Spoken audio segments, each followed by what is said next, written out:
Gracias, Presidenta. Buenos días a todas y a todos. Nancy Flores, de la revista Contralínea. Presidenta, ahora que se está empezando a discutir cómo va a venir la reforma electoral, hemos pues estado advirtiendo que hay resistencias, sobre todo para el tema de los plurinominales, que ha sido pues una figura que se ha ido pervirtiendo a lo largo de los años. Históricamente ha servido como pago de favores, sobre todo en temas de corrupción, de amiguismo, de tráfico de influencias y también de mantos de impunidad para todos aquellos que tienen algún tema judicial. Pues a veces se les da estas curules para evitar que sean presentados ante la justicia por el fuero que tienen los legisladores y las legisladoras. Y llama la atención en esta discusión que aquellos que se opusieron al plan A, al plan B y al plan C sistemáticamente, y que incluso operaron en contra de estos tres planes, ahora sí quieran formar parte de esta discusión, pero además con una voz mucho como si fuera distinta a la del pueblo o que tuviera mayor peso en este momento histórico. Y entre esas personas que quieren participar, pues destacan los que fueron en su momento presidentes del IFE y del INE. Y pues es oportuno recordar que no solo fueron partícipes de fraudes electorales. En el 2000, por ejemplo, convalidaron y dejaron en impunidad el caso de los amigos de Fox y también el Pemex Gate. En el 2006, pues operaron directamente este fraude a la nación, pues al robar la presidencia de la República para imponer a Felipe Calderón. En el 2012 también dejaron en impunidad la compra de votos y ahora dicen que ellos son los expertos en materia electoral. Pero además de eso, hay que recordar que también pues hicieron un despilfarro del erario de la nación. Desde el IFE y desde el INE pues tuvieron todas las prebendas posibles, y solo para muestra traigo un caso que es el de Lorenzo Córdoba. Aquí tengo la prueba, donde el 30 de octubre de 2000, cuando al frente del IFE estaba José Woldenberg, pues Lorenzo Córdoba Vianello cobró por concepto de dote matrimonial un monto de 39,875.42 pesos. Es decir, en aquellos años el IFE les pagaba hasta por casarse. Entonces ahora estos personajes quisieran regresar por sus fueros y en realidad se trata de eso. Preguntarle su opinión al respecto, Presidenta. Primero, tienen derecho a participar. Va a haber foros, va a haber consultas.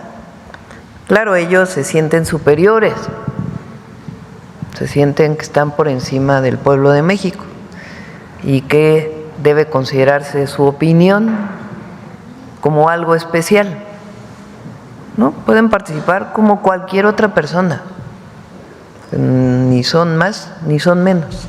Como cualquier persona pueden tener su propuesta de qué debe incluirse en esta reforma electoral que estamos planteando. Llama la atención, uno, Lorenzo Córdoba y Ugalde en particular, que hablen de autoritarismo, que nosotros queremos, bueno, que ya México ya es autoritario por definición según ellos, y que la reforma pretende hacer de México un país todavía más autoritario. ¿De cuándo? ¿Qué evidencia tienen de que hay autoritarismo en el gobierno? La evidencia de que se votó por los jueces. Ahora, que el Poder Judicial ahora es electo o elegido por el pueblo de México. Ese es su argumento de por qué México es autoritario. O sea, cuando el pueblo participa, hay autoritarismo, de acuerdo con ellos.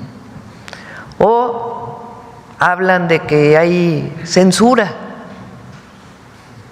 pero ellos pueden decir lo que quieran en cualquier medio, en cualquier red social, en cualquier lugar. Nadie los censura. Eso llama la atención. ¿Qué queremos nosotros? Que haya representación del pueblo, que no cueste tanto al pueblo de México las elecciones, ni el propio instituto electoral, ni las elecciones. No tienen por qué costar tanto. Que los partidos políticos que hoy reciben 7,000 millones de pesos del presupuesto del erario, y me refiero desde Morena hasta el PRI, que es de los que menos votos tiene ahora, reciben recursos públicos del erario para su operación normal, no solo para las elecciones.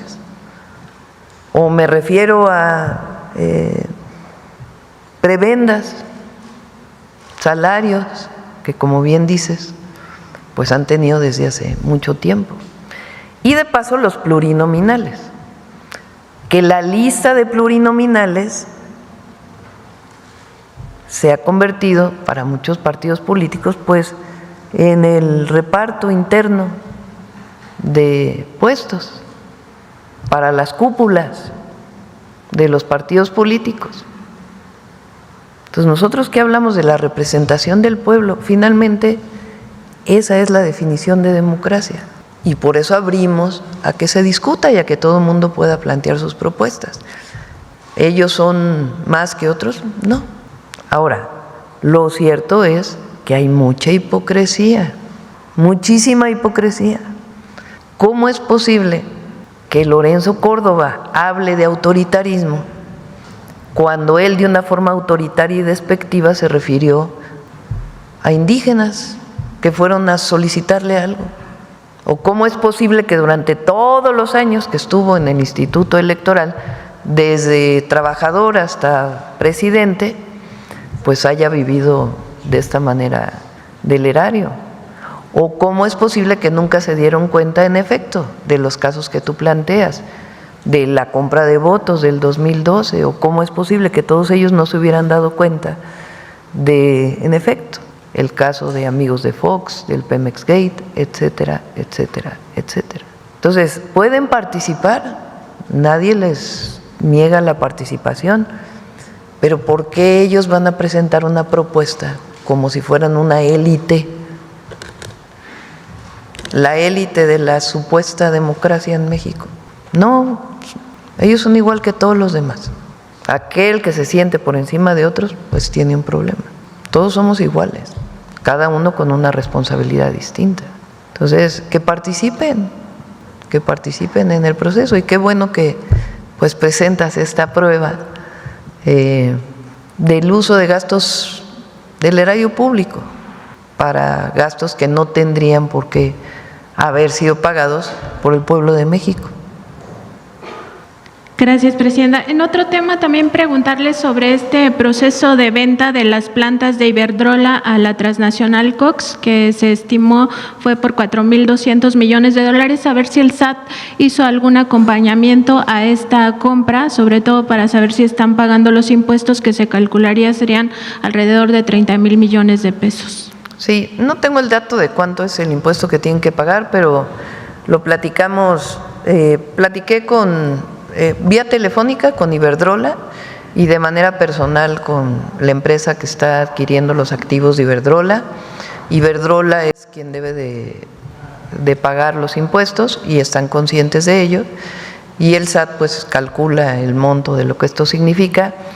Y por otro lado, que es algo que nos dio gusto, es que esta empresa está dispuesta a dejar ya todas las sociedades de autoabasto y ceñirse pues a la nueva norma y la regulación del sector eléctrico que se definió a partir del cambio constitucional.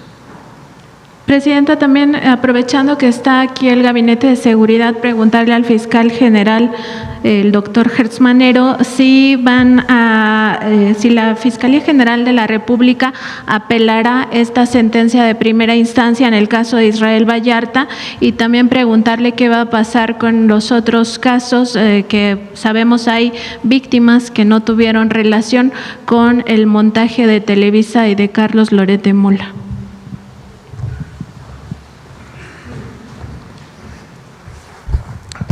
Mire usted, el delito de secuestro, después del homicidio, es el delito más grave que puede sufrir cualquier persona. En este caso particular, hay 6 personas que sufrieron un secuestro. Ese secuestro se llevó a cabo antes de que hubiera una diligencia evidentemente ilegal y abusiva, y esas personas no pueden quedar en estado de indefensión. Es una obligación moral, es una obligación ética y jurídica defender a las víctimas del secuestro. Y nosotros vamos a proceder a través del recurso de apelación en la defensa de esas víctimas y en el derecho que tienen a la reparación del daño. Gracias, fiscal. Y aprovechando también que está aquí, preguntarle sobre el caso del empresario Alonso Ancira. Se tiene conocimiento que él pues se fue a Estados Unidos.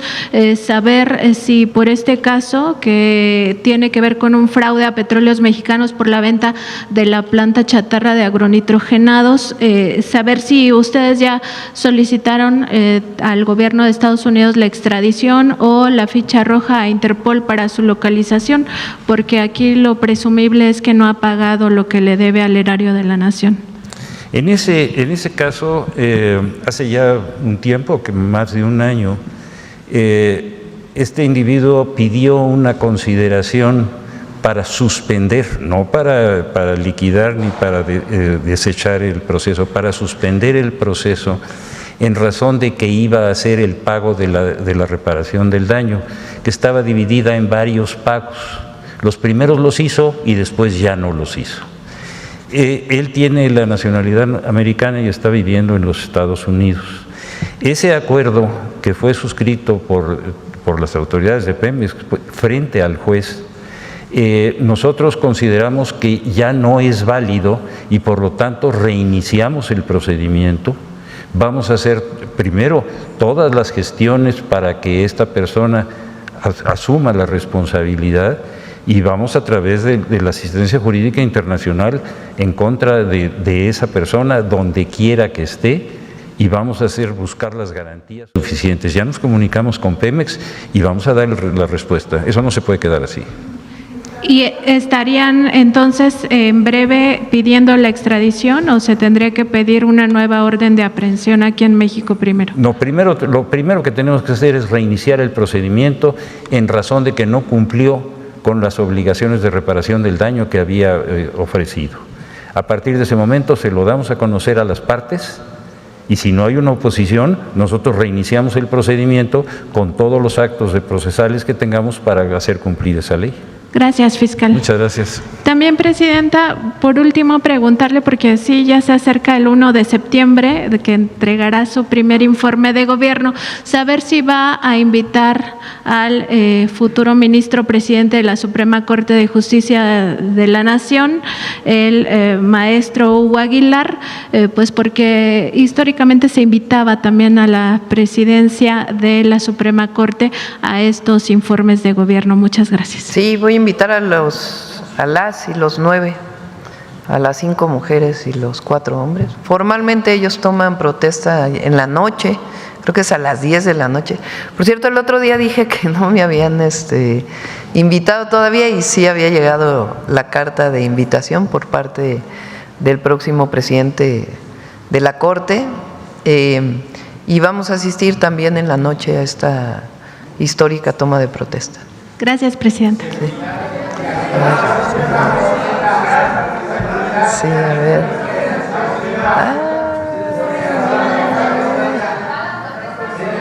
Vamos a ver. A ver, al compañero, no, porque ya ha pasado mucho. A ver, aquí y luego acá. Muchas gracias, presidenta. Celsin Juárez, de noticiasdefrente.com. Presidenta, ayer Donald Trump comparó la tasa alta en homicidios de Washington con la de la Ciudad de México y otras ciudades. ¿Qué opina de esta declaración? Usted, que fue jefa de gobierno de la ciudad, y bueno, aquí también está el secretario de Seguridad, que fue secretario de Seguridad de la Ciudad de México. Ya ayer respondió la jefa de gobierno, Clara Brugada, pero me gustaría conocer su opinión. Bueno, él dijo algo así como que primero que Washington era más insegura que la Ciudad de México, cosa que es cierta. La tasa de homicidios se mide en número de homicidios entre 100,000 habitantes, porque pues no es lo mismo una ciudad que tiene más de 9 millones de habitantes como la Ciudad de México, a Washington, que tiene 700,000 habitantes. Entonces, el dato es por 100,000 habitantes, ¿por ahí lo tienes?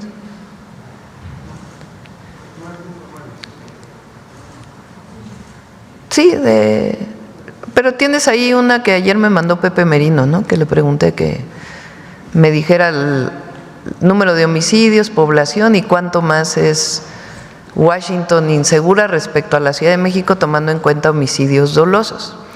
Ahora, lo que no estamos de acuerdo es cuando dijo es la ciudad más insegura de América Latina, porque ahí sí, la Ciudad de México no es la ciudad más insegura de América Latina, hay otras ciudades que tienen mayores índices delictivos por 100,000 habitantes. Lo relevante en la Ciudad de México, Washington tuvo 187 homicidios, la Ciudad de México en 2024, 978, uno dirá, bueno, pues la Ciudad de México tuvo más que Washington. Sí, nada más que la Ciudad de México tiene más de 9 millones de habitantes y Washington, como decía, tiene 700,000 habitantes.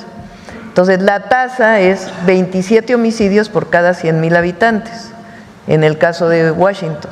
Y en el caso de la Ciudad de México es 10 homicidios por cada 100,000 habitantes. Ahora, algo muy relevante en el caso de la Ciudad de México, a ver si les puedes mandar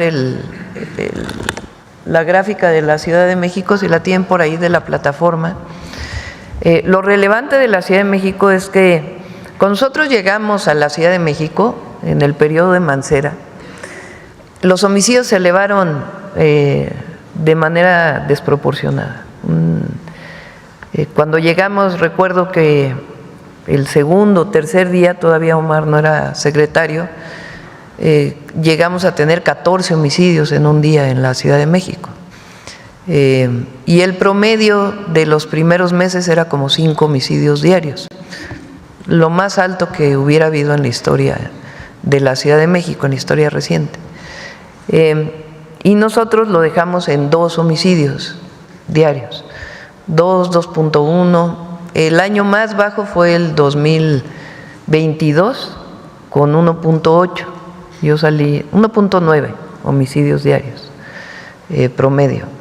Yo salí de la ciudad en junio creo, del 2023 para irme a ganar la encuesta primero y luego a la campaña. Martí se quedó haciendo un buen trabajo y ahora Clara todavía, porque subió un poco, 2.3, algo así, y ahora Clara pues está haciendo un muy buen trabajo, apoyado por todo el equipo de seguridad porque nos coordinamos, y está sobre 2 homicidios diarios en este momento el promedio en la ciudad. Muchas gracias, presidenta. Y bueno, no se diga la disminución de delitos de alto impacto, que de 2018 a la fecha es casi el 65% en la Ciudad de México.